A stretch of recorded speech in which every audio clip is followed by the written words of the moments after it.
Our story begins in a village where a man named Vincent hears the cries of a baby deep in the mountains. Grabbing an axe, Vincent suspects that thieves have arrived. He muses to himself that these thieves are particularly unlucky to have stumbled upon a hunter's hut. As he steps outside to investigate, Vincent considers that the thieves must be highly skilled to have avoided all the traps and hidden their presence so effectively. However, he is confident that they can't deceive his sharp ears and plans to take them out swiftly. Charging into the barn, Vincent finds it empty. He wonders if he misheard the sounds. Just then, he is shocked to discover a baby in his barn. Quickly, he picks up the baby. At that moment, his wife, Olena, enters, asking about the commotion and if something is wrong. Vincent asks Olena if he woke her. Olena is equally shocked to see the baby in Vincent's hands and asks why he is holding a baby. Vincent then tells his wife that it is their baby. That was when something magical happened in the village. When he opened his eyes and waved his hand, a sudden wind gathered the clouds. Soon after, rain began pouring, and the dry land became lush. The villagers sang songs of happiness, and he also protected the village from dangers. With this mystical power, peace came to the village, and the people were no longer thirsty or hungry. However, he didn't stop researching for the benefit of the villagers. The people considered his abilities to be magical, so they called him Mage. The scene then shifts to 12 years later, where Shorine is reading a book and his father calls him. Vincent, happy to see his son, remarks on how adorable he is and mentions that he has finished chopping wood, so they should head home and eat. Shorine then asks Vincent how someone uses magic. Surprised, Vincent doesn't understand what Shorine means by magic and thinks it might be from a book he gave Shorine. As they walk home, Vincent tells Shorine that there isn't much to magic. He explains that if he can take down a bear with a single arrow, or if Shorine can fell trees with a single axe swing, that's magic. Then two kids saw Vincent and Shorine coming their way. The kids talked with each other, stating that Shorine never stops reading books and doesn't even play with them when they ask. They saw Shorine with a big book and wondered if he could actually read. The kids mentioned how their mother told them that Vincent picked Shorine up from somewhere and speculated that Shorine was abandoned because he is weird. Vincent, overhearing this, became frustrated. He then told Shorine that since he helped with work today, tomorrow he would take him to the city and buy his favorite fruits. Shorine was happy to hear this. Vincent thought to himself, apologizing for lacking as a father, and reaffirmed that no matter what everyone says, Shorine is his son. On the other hand, Shorine thought to himself that he wanted to learn more about magic. The scene then shifts to the city in the countryside of the Thormia kingdom, named Craze. Shorine was happy to see the city, as it was his first time there. As they got off the carriage, Vincent told Shorine to wait at Martin's grandpa's store until he was done with business.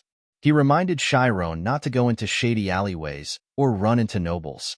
Shorine happily assured his father that he knew that, so he didn't have to worry. Then, as Vincent left, as Shorine waits for his father, he starts to write. Martin's grandpa is surprised to see that Shorine really knows how to write and thanks him for his help. Grandpa thinks to himself that Shorine is a smart kid, especially for his age. Shorine then asks if Grandpa knows anything about magic. Grandpa replies that he doesn't know much about magic, but he points to a place and says that there are lots of books about it over there. He tells Shorine that he can go check the store, but needs to make sure to come back once he's done browsing. Shorine is happy to hear this and tells Grandpa that he will be right back. As Shorine leaves, Grandpa reads the book Shorine was reading and comments that he used to read fairy tales like this one when he was a kid too. However, Grandpa is shocked to see that the book Shorine was reading actually talks about how to use magic. The scene then shifts to the bookstore where the store owner tells Shorine that he can't handle the books because he might get them dirty. Shorine asks if he can take a peek at the books. The lady informs him that these expensive books aren't meant for kids like him and are not the same as the books they sell at a general store. Then, a customer walks in, and the lady attends to them. Shorine thinks to himself that these books are expensive and wonders where his dad buys his books from, taking advantage of the lady being distracted by the customer. Shorine quickly starts to read the book, but he finds it uninteresting and lacking in substance. As he leaves the bookstore, Shorine thinks to himself that reading is more difficult than he imagined. Then, he sees someone walking past with a box full of books. Thinking the man might be a noble, Shorine wonders where he is taking the books. He is shocked to see the man throw the books away in the trash. Seeing this, Shorine thinks that this might be where his dad gets his books. Shorine then sees a few noble ladies with books in their hands and wonders what the difference is between them and him. He remembers how his father told him to stay away from nobles and doesn't understand why it's okay for nobles to read books, but not for him. As Shorine walks towards the noble ladies, a guard stops him, stating that this isn't a place where kids like him should be roaming alone, as beyond these doors is an area only nobles can access. The guard asks Shorine where he is from, and Shorine tells the guard he is from nearby. Another guard comes forward and says that Shorine looks suspicious and doesn't seem like a kid who lives in this area. He suggests that Shorine might be an orphan or an errand boy for bandits. The guard tells Shorine he needs to come with him, but at that moment, Shorine runs away, leaving his jacket in the guard's hand. The guard is shocked and wonders where Shorine went. We then see Shorine hiding behind some flowers. As the guards leave, Shorine comes out of hiding and thinks that his father is going to scold him for getting his clothes dirty. He looks at his shoe and puts it back on. Then, Shorine hears a voice from the other side of the wall discussing the topic of magic. Shocked, he wonders if the building could be a magic academy. Shorine moves closer to the wall and tries to hear what they are talking about. He hears someone asking the kids what they think is the most important talent when it comes to learning magic. Some kids say it's knowledge, others say hard work. The teacher then tells the kids that it is neither knowledge nor hard work, but insight. The kids ask the teacher what insight is. The teacher asks if there is anyone who doesn't know that 1 + 1 = 2. The kids reply that it's obviously 2. Then the teacher asks the students to explain what 2 is. The kids don't understand what the teacher is asking. The teacher explains that the strange feeling they have right now is what's known as insight. There was a time when people didn't know that 1 + 1 = 2, and many academies worked hard to prove it. But despite not having any concrete evidence or proof, insight was the key to understanding. People are able to understand that 1 + 1 = 2 because it is a law that has always existed in the world. That's why they don't need to learn it. They can feel and accept the concept naturally. Similarly, magic is also a law that has existed in the world from the beginning, and through insight, people can feel and accept it. This is why insight is more accurate than knowledge and faster than hard work. A student then asks the teacher if that makes someone a genius. The teacher confirms that it does and explains that if someone hones this talent, they can also become a mage. The teacher then states that he would like to hear the thoughts of the person standing behind the wall. Shorine is shocked to realize that the teacher has noticed him. Shorine wonders whether he should run or answer but can't seem to make a choice. Then a thought comes to Shorine's mind. If he doesn't climb this wall right now, he will regret it forever. Shorine climbs the wall in front of him and is mesmerized by the sight of the academy. We see that the old man sitting with the students is the headmaster of the Alpheus Magic Academy, named Murphy Alpheus, who is also a grade 4 certified mage. As Shorine jumps over the wall into the academy, the students inform the headmaster that he is a commoner and shouldn't be allowed inside. However, Murphy assures Shorine that he is welcome and invites him in. Murphy then asks Shorine what had interested him. Shorine explains that he wants to see magic. Curious, the noble kids ask if Shorine has never seen magic before. Shorine shyly admits that he has only read about it in books and never witnessed it firsthand. He tells Murphy that any kind of magic demonstration would be fascinating to him. Murphy smiles and decides to show Shorine a spell that creates wind. The noble kids become excited at the prospect. Murphy casts the spell, and a strong wind blows towards Shorine, causing him and the other kids to go flying into the air. Shorine is stunned by the experience and becomes scared as they start to fall. He closes his eyes in fear, but Murphy uses his spell to stop Shorine from falling. The noble kids laugh at Shorine's reaction. Murphy then explains to Shorine that this is magic. Intrigued, Shorine asks Murphy what magic exactly is. Murphy pauses, thinking about how to explain it. Shorine reassures him that he doesn't need to understand everything perfectly. He just wants Murphy to tell him the truth. This annoys the noble kids, who find Shorine's straightforwardness rude towards the headmaster. Then Murphy states that he will explain it in a bit more complicated manner. Magic is acting outside of common sense. Another way to describe magic is as a mental operation that explores the truth of reality. If that's too difficult for Shorine to grasp, Murphy suggests. However, Shorine informs Murphy that an irrational reality may be closer to the truth. Excited to hear this, Murphy asks Shorine if this idea was also written in the book. Shorine tells Murphy that no, as Shorine saw similarities among the books, and many great people's ideas were considered irrational at first but were later accepted as new truths. Then, Shorine thought, maybe the truth is actually hidden within irrationality. The noble kids become confused hearing this, but Murphy seems pleased. Shorine then asks Murphy what he needs to do to learn magic. Hearing this, Murphy thinks that this kid is brilliant. Even if it's difficult, Shorine is trying to obtain the correct information to research it himself. Murphy wonders if Shorine truly believes he can do it. Unfortunately, Murphy considers that Shorine is a commoner. Then, Murphy tells Shorine that instead of explaining, it would be better to show him.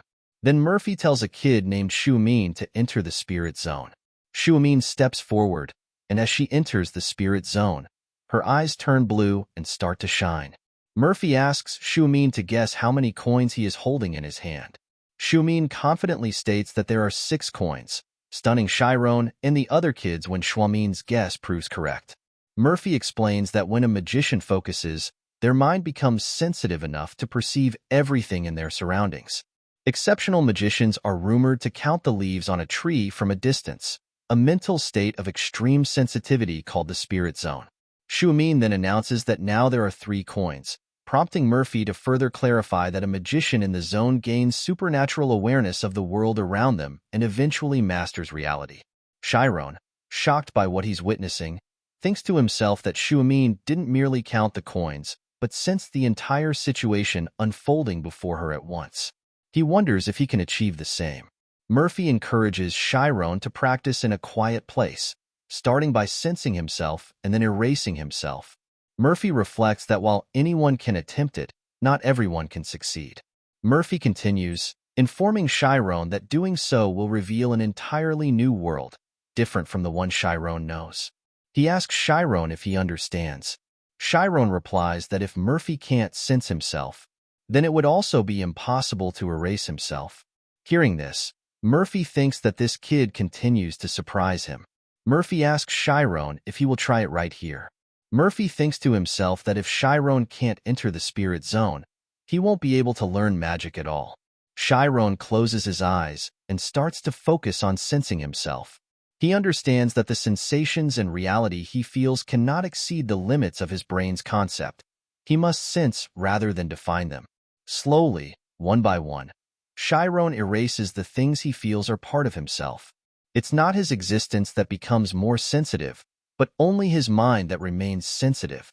As Shorine opens his eyes, Murphy asks him how it went and what he felt. Shocked, Shorine informs Murphy that he heard all the sounds.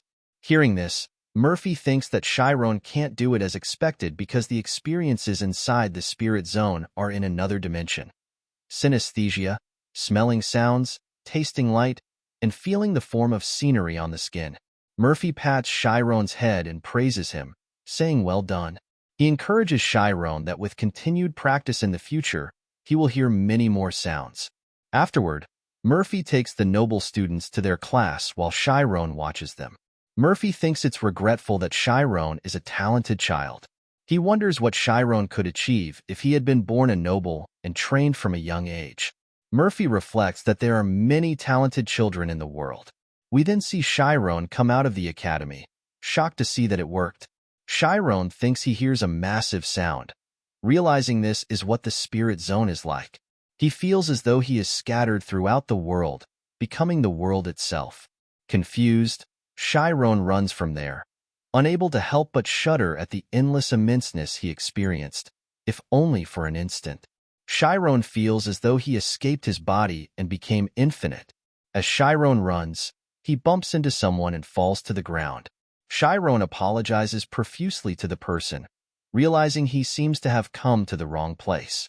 The green-haired man he bumped into grabs Shorine, questioning if he's out of his mind and insisting Shirone should compensate for hitting him.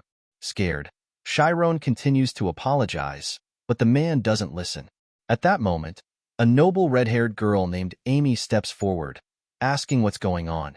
The green-haired man questions why Amy is here and if she got bored again. Seeing her, Shirone thinks he should ask the noble girl to intervene. The green-haired man explains to Amy that Shirone tried to steal from them, and he was teaching Shirone a lesson. Then Shirone tells Amy that's not what happened. He simply ran into them by accident. However, the green-haired guy kicks Shirone and tells him to stop talking, causing Shirone to fall to the ground. Shirone tries to get up, but all the guys together start kicking him. Amy steps forward and tells them to stop kicking the kid, or they'll seriously hurt him. She then asks Shirone if he's okay. Shirone assures Amy that he didn't do anything wrong. Amy confronts the guys, questioning why they don't stop and find something more productive to do. They inform Amy that they plan to get rid of Shirone in the village to the south because he's a commoner, implying there will be no consequences. Shirone becomes scared upon hearing this. Suddenly, Shirone's eyes change color, surprising Amy. A blue light surrounds the area as Shirone recalls the memory when Murphy showed him how to use a wind spell. Harnessing this memory, Shirone uses wind magic, causing all the bandits to fly into the air and then crash to the ground, injuring them severely. At that moment, Amy steps forward and inquires about Shirone's identity. She asks Shirone how he was able to use magic, despite being a commoner. Just then, people start gathering around after hearing the commotion. Seeing this, Amy quickly uses her magic to fly away to a nearby building. Shirone is surprised to witness Amy using magic. As people approach the scene, Shirone has no choice but to run away. While running, Shirone thinks about how cold the world feels. The scene shifts to the first-class noble house of Karmas, where we see the family head, Karmas Shakura, asking Amy why she returned home early and if she skipped class again. Amy, frustrated, explains to her father that she has already learned everything there is to learn, so attending class isn't enjoyable anymore. Her father wonders when his daughter will mature, despite her genius, and expresses concern that her carelessness might lead to unforeseen problems someday. Hearing this, Amy stops and asks her father if he knows anyone who works at a magic academy and could introduce her to them.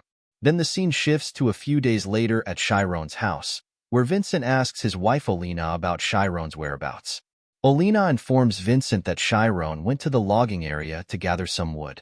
Vincent is surprised to hear this, as it's still early and Shirone went to chop wood. Vincent goes outside to look for Shirone, reflecting to himself that during the spring when he first brought Shirone to the city, he almost lost him. Shirone had simply said he got lost, but Vincent suspects something more must have happened. Meanwhile, Shirone is seen trying to chop a tree with an axe. He thinks about the magic that was triggered that day, which he hasn't been able to use since. The magic was cast unconsciously, a result of his insight, although Shirone lacks knowledge of magic. Despite this, he can enter the spirit zone. As Shirone enters the spirit zone, everything around him turns blue. In this state, Shirone can feel everything simultaneously: touch, shape, smell, every aspect of the tree all at once. As Shirone swings the axe, an explosion occurs, causing the tree to be cut down easily. Shirone is surprised to see that he can cut the tree down with a single strike. Vincent, shocked by this, hides behind another tree, unable to believe that Shirone was able to use Thunder Strike. Shirone reflects that this is the first time he has successfully cut down a tree in one strike, despite hundreds of attempts. Vincent becomes emotional seeing this. Shirone, on the other hand, realizes that he doesn't need flukes but solid knowledge. He resolves to repeat this practice endlessly, hoping for the change that will come someday. The scene shifts to 3 years later, where Shirone is meditating. He stands up and touches a tree, thinking that he shouldn't just see it with his eyes but feel it. Shirone strikes the tree, taking it down with a single blow. He notes that he almost went home after only meditating and realizes it's already been 5 hours. Shirone's surroundings are covered with a blue aura, and it's almost as if he has become one with nature. He can feel the shaking of the bushes, the wriggling of the worms, and the sound of trees absorbing moisture through their roots. Even 5 hours is not enough to savor all of this. Shirone recalls Murphy's words about a different world unfolding if it were possible. As Shirone heads home for the day, he notices white horses and a fancy carriage outside his house and wonders if they have guests. Upon entering, he is shocked to see a noble sitting with his parents. Vincent calls Shirone over to greet the man, introducing him as the assistant butler of the House of Ogent. The butler, named Timurin, tells Shirone it is nice to meet him. Shirone greets Timurin and introduces himself. Timurin then informs Shirone that he has come specifically to meet him. Shirone is surprised, as the House of Ogent are second-class nobles in the kingdom, and he wonders why someone working for such nobles is seeking him out. Then Timurin asks Shirone if he knows how to read. Shirone replies that he has read a bit here and there since he was little. Shirone then asks Timurin to explain what he is doing. Timurin states that Shirone seems to have a good reputation, noting that even though Shirone is a woodsman's son, he knows how to read and is also a good kid. Timurin then asks Shirone if he has any intentions of working for the House of Ogent. Shirone is shocked to hear this. Timurin explains that they are going to be moving books out of the house's great library, which contains almost 10,000 books, including some important ones that must be collected. He adds that Shirone will be working for the Ogent family for 2 years. While the moving will be done by others, the sorting job will be handled only by Timurin and Shirone. Shirone is surprised to hear about the library and thinks that if it's the library of the House of Ogent, it should be filled with knowledge important to mages. However, Timurin warns that the only people who know about this are Shirone's family. If even one of those books is leaked or if news about this spreads, Shirone and his family will be in danger. Hearing this, Shirone realizes that the reason his parents look worried is because of this situation. Timurin states that since their lives are in danger, he plans to give them plenty of money, an amount that Shirone's family would never be able to get through hunting alone. He suggests that taking good care of Shirone has paid off. Frustrated, Vincent tells Timurin that he didn't listen to his demands because of the money. He just wanted Shirone to be able to accomplish his dreams. Hearing this, Timurin asks Vincent what he is thinking so hard about. If Vincent didn't do it for the money, why else would he request Timurin to take his son to the city? Vincent states that it's because Timurin said Shirone could read books. Timurin acknowledges this but adds that even if Shirone can read books, it's impossible for him to completely monitor Shirone. Timurin reminds Vincent that he had expressed his wish for his son to accomplish his dreams and questions whether Vincent has been lying to his son. Vincent is shocked to hear this. Then, we see a memory where Vincent asks his wife, Olina, if Shirone is reading a book. Olina told Vincent that she taught Shirone a few words for fun, but after Shirone turned 6 years old, he started to read books to learn on his own. Shirone looks good and is also cute to Vincent, but more importantly, Shirone is clever. Vincent thinks to himself that maybe Shirone was meant to be a noble, and if he had been raised by nobles, he could have gone to school and excelled. Vincent feared he was raising Shirone to be a woodsman. Then, Timurin came looking for a commoner who could read, and Vincent told him about Shirone's abilities. Returning to the present, Vincent tells Timurin that he doesn't need the money. He says that if he had known this would happen, he would have never requested Timurin's help at all. Vincent then tells Timurin to get out of his house. As Timurin was leaving, Shirone stepped forward, stating that he would do it. Timurin asked Shirone if he was sure, emphasizing that he wasn't trying to scare him but warning that even the smallest rumor could bring him down. Shirone assured Timurin that it was all right, and he would never leak any information. Even if things went wrong, Shirone wouldn't resent Timurin for it. Hearing this, Timurin stated that if Shirone was that invested, he would come to pick him up in a week. Timurin added that if Shirone changed his mind before then, it would be okay to decline. However, once Shirone entered the Ogent house, he would never be able to leave until the task was complete. Vincent asked Shirone why he accepted the offer. Shirone turned to his father and thanked him for giving him such a big opportunity. Hearing this, Vincent hugged his son and told him to come back safe, promising to protect the family. Seeing this, Olina started to cry, thinking that she had raised her son well. The scene then shifted to 2 weeks later, where a noble carriage arrived. Vincent was asked to sign the contract, and after signing it, Shirone prepared to embark on his new journey. They take Shirone in the carriage and leave. Shirone closes his eyes and starts to think about his family, but tells himself not to be shaken, as this is a once-in-a-lifetime chance, a double-edged sword. Shorine wonders if he can safely survive 2 years among people with immense power. The Ogent family's house is located in the city of Krays in the kingdom of Thormia. The Ogents are a warrior family that often raises official swordsmen.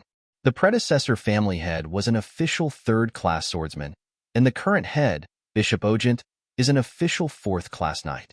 In short, they control the forces of power in the city. When they arrive at the famous Ogent family's attraction, the Great Walkway, Shorine is surprised. As they move on, Shorine thinks that it now feels like reality. This is the second-class noble, the Ogent family. They take Shorine to the office as well as the lodging for the butlers, the place where he will be staying. Shorine meets Timurin and greets him. Timurin informs Shorine that he will explain the task, so Shorine should follow him. Shorine states that he will do his best. As they enter the library, Shorine is shocked to see the vast number of books. Timurin tells Shorine that the books here will be moved to the new library, and his task is to organize them. Shorine will be given a list every week and must find and group those books accordingly. The work hours are from 9 a.m. to 6 p.m., and while Shorine has free time after that, he is not allowed to go outside or enter the manor without special permission. A common butler will teach Shorine the butler rules.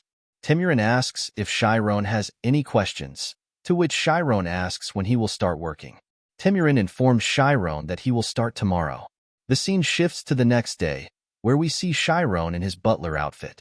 Shorine thinks he now understands why one person has to take on the book organization task and why the organization standard must be consistent. For example, if Shorine were to organize a book called The History of Swordsmanship, each person might have a different opinion on whether it should go into the professional swordsmanship category or the comprehensive history category. Another thing Shorine discovered while working through the systems of organization is that all knowledge is interconnected, with history serving as the backbone. Knowledge is stacked along the line of history, and history itself reinforces and accelerates learning in other areas. Among the 10,000 books, there are around 850 history books, and Shorine realizes he must read them all within the 2 years he has here to achieve his dream of becoming a mage. One day, someone enters the library, and Shorine thinks it might be the vice butler. He can't let himself be seen reading because he is not officially allowed to do so. Timurin asks Shorine if he is organizing well and if he is working overtime again. Shorine confirms that he is. Timurin advises Shorine not to ruin his condition by overworking and reminds him that he has a long way to go and a lot of responsibility. Shorine assures Timurin that he will take care of himself. At that moment, Timurin notices something and approaches Shorine. Worried, Shorine thinks he might have been caught reading during overtime hours. However, Timurin tells Shorine that in this library, not only butlers but also the family head and the young masters come in, so he needs to take good care of his uniform and ensure that he maintains the high standards of the Ogent family. Timurin tells Shorine to do something about his long hair, and Shorine agrees to take care of it. Relieved that it was only about his hair, Shorine thinks that he must stay focused for the next 2 years and be careful not to get into any trouble. However, Shorine finds it challenging to grasp all the information. The history of the 3 emperors and 7 kingdoms, just within the Thormia kingdom alone, is difficult. Shorine wonders if he needs to memorize everything, or if he should aim to understand every single event clearly to access the knowledge anytime. One night, while reading, Shorine falls asleep. Timurin enters, noticing the book Shorine was holding all night. He wonders if Shorine believes he can be successful just by studying.